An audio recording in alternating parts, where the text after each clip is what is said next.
Pagi itu Selasa 17 Desember 2024, suasana desa Jenggolo, Kecamatan Kepanjen, Kabupaten Malang, Jawa Timur cukup cerah. Beberapa hari belakangan, hujan memang kerap mengguyur area Malang dan sekitarnya. Tapi hari itu karena cuaca cukup cerah, warga yang memiliki sawah dan kebun segera berangkat ke lahan masing-masing untuk memeriksa tanaman mereka. Pagi itu sekitar pukul 9, seorang petani yang sedang berjalan santai menuju ke sawahnya seketika sangat terkejut begitu melintasi sebuah gubuk terpencil di area persawahan desa setempat. Dilihatnya tubuh seorang wanita tampak dengan posisi terlentang. Di tengah gubuk itu hanya mengenakan baju atasan saja dengan wajah serta tubuhnya penuh luka. Warga itu lantas mengabarkan pada warga lain dan melaporkannya kepada polisi. Sementara warga sekitar yang mendatangi lokasi, tak ada yang merasa mengenali siapa wanita itu. Setelah polisi datang bersama tim Inalvis, jenazah korban lantas dievakuasi ke Rumah Sakit Syaiful Anwar Malang guna dilakukan visum. Namun karena minimnya bukti dan tidak adanya saksi, polisi sempat kesulitan untuk menemukan titik terang kasus ini. Tapi setelah menggunakan metode Scientific Crime Investigation, memintai keterangan beberapa warga sekitar lokasi, serta memeriksa sejumlah rekaman CCTV, akhirnya identitas korban pun terungkap. Korban berinisial AAS berusia 27 tahun, seorang janda muda yang merupakan warga desa Medokan Semampir, Kecamatan Sukolilo, Surabaya. Nah, setelah identitas korban diketahui, akhirnya pada Rabu 18 Desember 2024, seorang pria bernama Paring M. Nuari berusia 32 tahun ditangkap karena diduga kuat sebagai pelaku pembunuhan terhadap janda muda itu.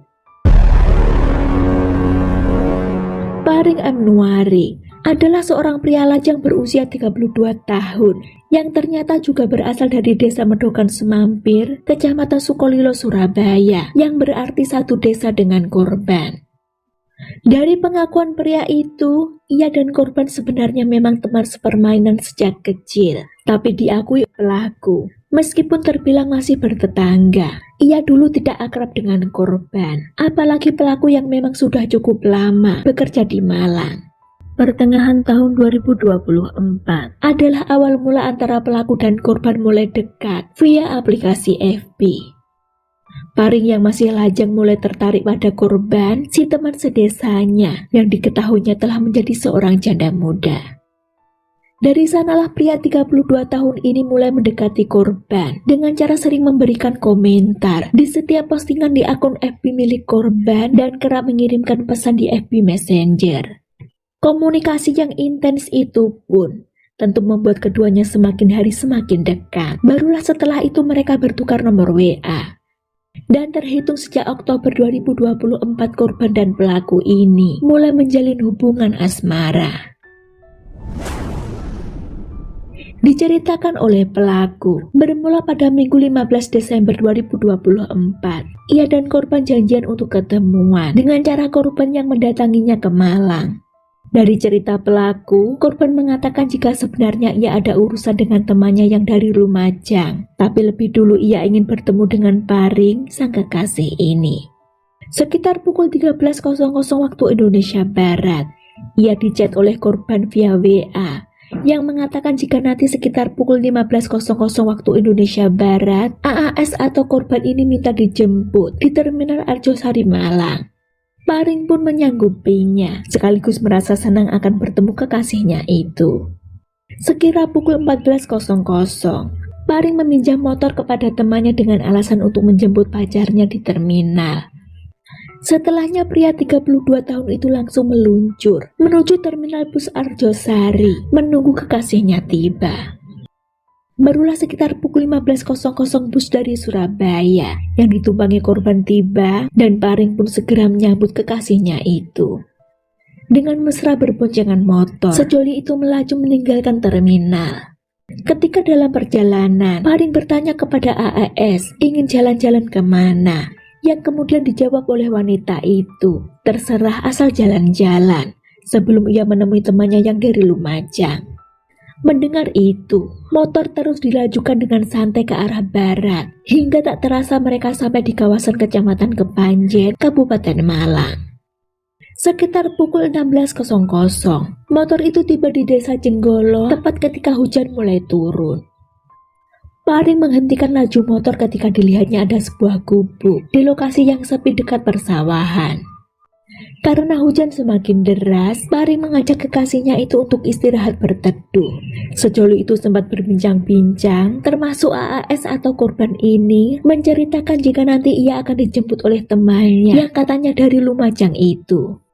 Ketika ngobrol itulah, AAS bertanya pada Paring, "Jarene mau njaluk," yang artinya katanya tadi minta, yang dimaksudkan Paring meminta hubungan badan. Paring yang merasa ditawari tentu saja bergegas beraksi, mengajak janda muda kekasihnya itu untuk segera bersetubuh di gubuk sepi yang jauh dari rumah warga, di tengah guyuran hujan lebat sore itu.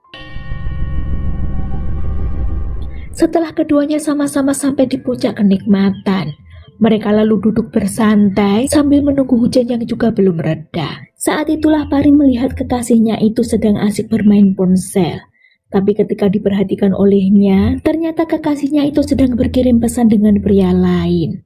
Paring yang merasa curiga lalu merampas ponsel milik kekasihnya itu. Disitulah ia melihat chat dari kontak yang diberi nama sayang di HP sang kekasih. Karena marah dan cemburu, pria itu memukul pipi kiri AAS dengan tangan kanannya satu kali, lalu bertanya kembali siapa pria yang dihubungi wanita itu. Tapi karena tak mendapat jawaban, emosi Paring semakin memuncak dan dipukulnya lagi pipi korban dengan tangan kosong yang membuatnya jatuh dengan posisi terlentang. Merasa belum puas dengan amarahnya, Paring lantas mengangkat dan memukulkan meja kayu ukuran 90 x 50 cm setinggi 30 cm yang memang ada di gubuk itu kepada korban satu kali. Pria yang sudah kesetanan itu lalu menginjak perut korban agar tak bisa melawan dan dipukulkannya lagi meja itu sebanyak 4 kali ke arah wajah korban. Ulah keji Paring belum berhenti. AAS yang telah sekarat kembali disetubuhi oleh pria itu, yang tak lama kemudian membuatnya benar-benar kehilangan nyawa. Tapi ternyata tak ada rasa bersalah ataupun penyesalan dalam hati pria itu. Ia lalu mengambil ponsel korban dengan tujuan agar tak ada bukti atas perbuatannya itu. Paring juga memeriksa tas serta dompet korban, tapi tak ditemukannya uang sama sekali. Lalu diambilnya sebuah cincin dari jari korban, yang ternyata kata pelaku ketika diperiksanya dengan senter, ternyata cincin imitasi. Paring yang kesal lalu membuang cincin itu begitu saja, kemudian meninggalkan lokasi dengan membiarkan kondisi korban setengah telanjang. Kepada penyidik, Paring mengaku alasannya hingga kalap menghabisi korban karena merasa cemburu. Sakit hati melihat korban yang terang-terangan komunikasi dengan pria lain, bahkan saat bersamanya. Karena ulahnya tersebut, Paring M. Nuari, pria berusia 32 tahun itu, dijerat dengan pasal 338 KUHP tentang pembunuhan dan pasal 351 KUHP dengan ancaman maksimal hukuman 15 tahun penjara. Sekian kisah ini, semoga bisa menjadi pembelajaran untuk kita semua ya. Sampai jumpa kapan-kapan lagi. Terima kasih waktunya, jaga diri, see you.